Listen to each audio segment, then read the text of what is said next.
So hey you guys, I just wanted to do a quick public service announcement. I am disturbed by the way we are responding to people who call in crisis. I work in human services, so there are plenty of instances where people are going to call me and say, hey, I'm in a crisis, can you help me out? Although I have access to numerous amounts of resources, organizations, programs, etc., etc. There's a client of mine.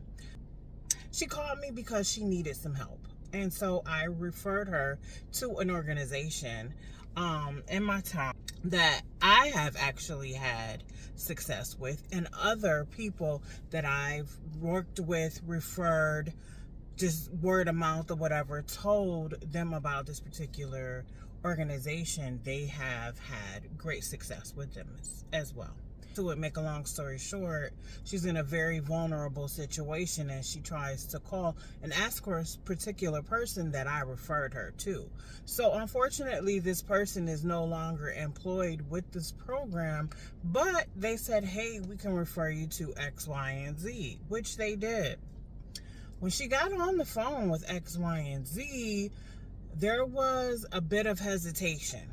And what I mean by, and I mean on her end, because she did not get the feeling that she was, number one, being heard, being taken seriously, and just even the person on the other end didn't really care anything about what was going on. Like, you can actually, and the reason why I can attest to this is because I was on the phone when she called. Her and I were on a Zoom call. I gave her the information, and because one thing we have to do is we have to teach self-sufficiency. So I cannot call these places for you, but I can give you the information that you need, and then I can guide you through, and to let you know what questions to ask, all of the things, okay, to help you be successful.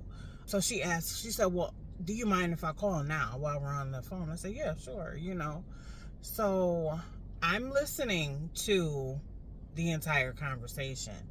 And again, like I said, I can hear that she was very hesitant on what to say, because when she calls me, and especially our first initial meeting, I'm assuming and under the impression, because of the passion that I have for my work, that she felt comfortable telling me her situation. And I felt comfortable referring her to an organization that I knew for sure was going to help her. The amount of comfortability that she had with me was not on the same level as had when she called this particular organization. I'm just trying to use other words because I don't want to say the name of the organization. And it was like, well, what do you want? What do you need? What are you looking for? How can I help you if you're not telling me what you're looking for? And when you have people that are vulnerable and in a situation where they don't even want to be in this situation. They don't want to have to ask anybody for help. They don't want to have to share. Honestly, they don't. They don't want to have to tell someone else their business for all sorts of reasons. And you got people that are shy, or people that are very private. You got people that have mental health issues. You have people that are just not mature enough to articulate what it is they really want. So being able to have patience and take time and figure these things out is a part of the job. So being so nasty and just aggressive, rough,